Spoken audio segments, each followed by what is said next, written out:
I want to thank Study IQ. I would like to thank Study IQ team. Big round of applause to the team, management and staff of Study IQ. Hello friends, welcome to our session.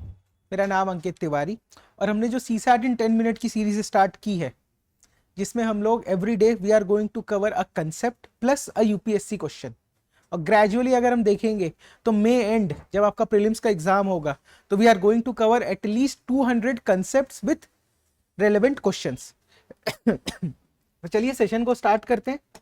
Session start करने से पहले एक important information आपके लिए कि CSAT इन 100 live classes का नवंबर batch जो है, the admission are closing on 16th of November. Daily classes होंगी फ्रॉम 3:30 to 5:30 PM। इसके साथ साथ आपको मोर देन 1500 प्लस क्वेश्चंस दिए जाएंगे in form of practice sheet, then उनका वीडियो सॉल्यूशंस। क्लासेस का लेवल स्टार्ट होगा बेसिक से एडवांस तक के, जो एटलीस्ट यूपीएससी का लेवल हो। इसके साथ साथ 10 मॉक टेस्ट। तो ये सारे के सारे फीचर्स हैं इस कोर्स के। इस कोर्स को आप एनरोल कर सकते हो एट 4999 ओनली। अगर आप कोर्स एनरोल करते हैं तो लाइव क्लासेस के साथ साथ आपको 1 साल तक के रिकॉर्डेड वीडियो का भी एक्सेस प्रोवाइड किया जाएगा। एंड स्टडी IQ में कोई भी कोर्स ज्वाइन करने के लिए for maximum discount use this code 80 live. अगर मुझसे कनेक्ट करना चाहते हैं, this is my mail ID and this is Telegram ID। देखो, आज का जो क्वेश्चन है हमारा, it is a mixed question. इसमें परम्यूटेशन कॉम्बिनेशंस के भी कंसेप्ट लिए गए हैं और नंबर सिस्टम का भी, और उनको मिक्स करके इन्होंने एक हाइब्रिड सा क्वेश्चन बना दिया। क्या कह रहा है? ABC represent distinct non zero digits. Question को लाइन दर लाइन, वर्ड के बाद वर्ड से समझना है। हर एक वर्ड इंपॉर्टेंट होता है। क्या कह रहा है? ABC है distinct non zero digit. Non zero digit मतलब जीरो को मत इंक्लूड करो। 1 2 3 4 5 6 7 8 9, इन्हीं में से कोई नंबर्स होंगे ABC। अब क्या कर रहे हैं? ABC में से मैं जितने भी पॉसिबल 3 डिजिट नंबर बनाऊं ABC यूज करके विदाउट रिपीटिशन, उन सब का एडिशन कितना है? X। देखो, ABC यूज करके विदाउट रिपीटिशन कितने डिफरेंट नंबर्स बन सकते हैं, उनको हम डायरेक्ट लिख देते हैं। A B C, ये एक नंबर होगा। B और C को इंटरचेंज करो, A C B, ये भी एक डिफरेंट नंबर होगा। अब क्या करते हैं? B को आगे ले आते हैं तो B A C, फिर B C A and then C A B और C B A।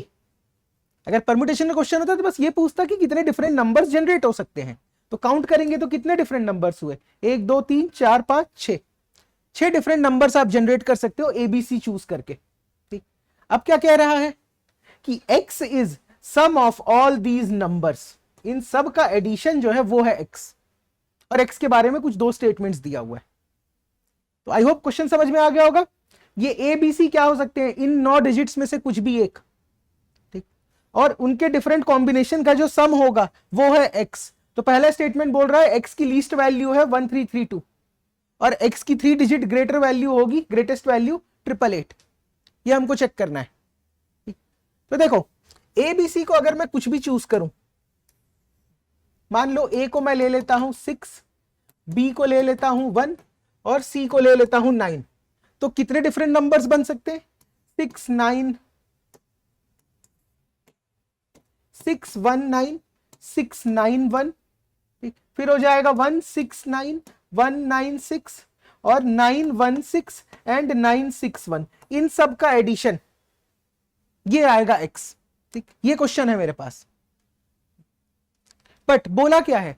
मुझे X की मिनिमम वैल्यू चाहिए। अब आप बताओ, अगर X की मिनिमम वैल्यू चाहिए तो ABC को किस रेंज में रखना चाहिए?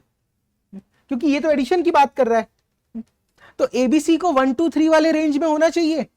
कौन सा 1 होगा, कौन सा 2 होगा, कौन सा 3 होगा, ये मैं नहीं जानता, बट इन्हीं तीनों में से कोई एक हो तभी तो एडिशन सबसे मिनिमम आएगा। अगर आपने इसमें से एक भी नंबर बढ़ा दिया, 4 ले आए, 5 ले आए, 6 ले आए, तो फिर जो एडिशन आएगा वो बड़ा रहेगा इस केस से। तो अगर 1 2 3 यूज करते हैं तो 1 2 3 1 3 2, फिर नेक्स्ट इज 2 1 3 2 3 1 और आखिरी आ जाएगा 3 1 2 3 2 1। इन सब का जो एडिशन आएगा, this addition is known as X। जोड़ दो, 3 3 6 2 8 9 10 12 का 2 1 गया कैरी में, 3 2 5 6 7 10 13 1 गया कैरी में, ठीक है, ये कैरी है। फिर आ जाएगा 3 और 4 7 3 10 1 3 3 2। x की मिनिमम वैल्यू कब होगी? जब ABC जो है वो 1 2 3 में से कुछ एक हो, और उस केस में x की मिनिमम वैल्यू कितनी आ रही है? 1 3 3 2, मतलब 4, ये 4 डिजिट का है तो 4 डिजिट लीस्ट वैल्यू इज 1 3 3 2। इस तरीके से मुझे सॉल्व करना था कि 4 डिजिट लीस्ट वैल्यू इज 1 3 3 2। अब क्या बोल रहा है? 3 डिजिट का ग्रेटेस्ट वैल्यू x का कितना होगा? 888। चेक करते हैं इसमें, क्या मैं 1 2 3 की जगह कोई भी और डिजिट लूं, क्योंकि 0 अलाउड नहीं है, तो कोई भी और डिजिट लेंगे तो उसका एडिशन इससे बड़ा ही आएगा, ठीक। 3 डिजिट में ये एडिशन कभी नहीं जा सकता, क्योंकि अगर आप 4 5 या 6 ले लेते हैं तो वो एडिशन की जो वैल्यू आएगी वो इससे बड़ी ही आएगी। तो लीस्ट वैल्यू जो है वो यही होगा 1 3 3 2। 888 कभी भी नहीं मिल सकता। तो 3 digit greatest value of x is 888। This statement is wrong, क्योंकि x हमेशा ही 4 डिजिट का आएगा, क्योंकि मैंने मिनिमम केस के लिए फाइंड कर लिया कि भाई मिनिमम अगर 1332 है तो उससे कम तो हो ही नहीं सकता, ठीक। तो इसका आंसर क्या होगा? स्टेटमेंट नंबर 1 ए ओनली, ठीक। ये क्वेश्चन देख लीजिएगा, इस कंसेप्ट पे बहुत सारे क्वेश्चंस बन सकते हैं। 2022 में पूछे हैं, मे बी 2024 में पूछ लें। PYQ को पढ़ने का सही तरीका यही है कि क्वेश्चन का आंसर नहीं चाहिए, मुझे कंसेप्ट चाहिए। अब इसी में वो आपसे कुछ और कंडीशन पूछ लेता, इसी में आपसे कुछ और कंडीशन पूछ लेता कि बताइए, एक क्वेश्चन आपको होमवर्क देता हूं मैं।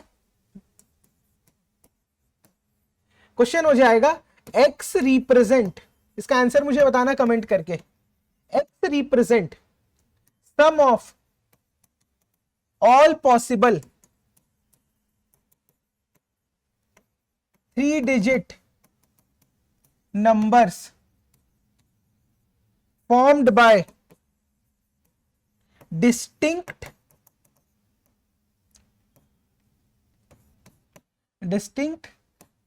non-zero digits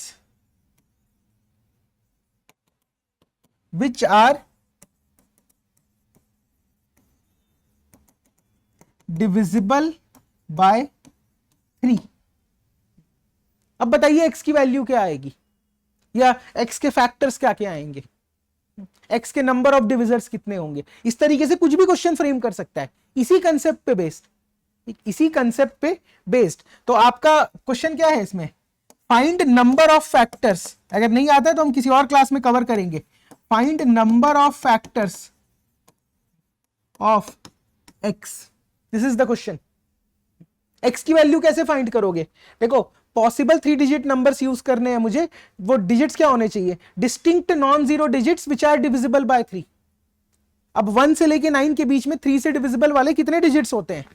3 से डिविजिबल वाले डिजिट्स होते हैं आपके 369 396 639 693 936 963। इन सबको एडिशन कर दो, आपको मिल जाएगी x की वैल्यू, और उसके बाद उसके नंबर ऑफ फैक्टर्स निकाल लीजिए।